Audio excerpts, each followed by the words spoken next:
অন্তর্বর্তী সরকারের প্রধান উপদেষ্টা অধ্যাপক মোহাম্মদ ইউনূসের সাথে সাক্ষাৎ করেছেন জাতীয় নাগরিক পার্টির আহ্বায়ক নাহিদ ইসলাম। বৃহস্পতিবার সন্ধ্যায় প্রধান উপদেষ্টার বাসভবন যমুনায় তার সাথে বিভিন্ন বিষয়ে কথা বলেছেন নাহিদ ইসলাম। ৭১কে এনসিপির যুগ্ম আহ্বায়ক সরওয়ার তুষার জানান, দেশের উদ্ভূত পরিস্থিতি ও প্রধান উপদেষ্টার পদত্যাগের বিষয়ে তার সাথে সাক্ষাৎ করেন নাহিদ ইসলাম।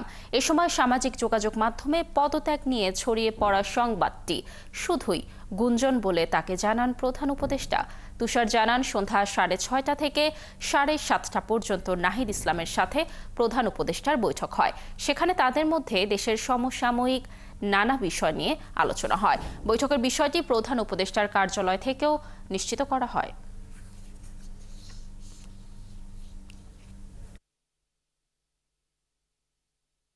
দেশের সার্বিক পরিস্থিতি নিয়ে আলোচনা করছে আর কি, আর উনার পদত্যাগের যে কথাটা ছড়াইছে সেটার ব্যাপারে কথাবার্তা বলতে গেছে।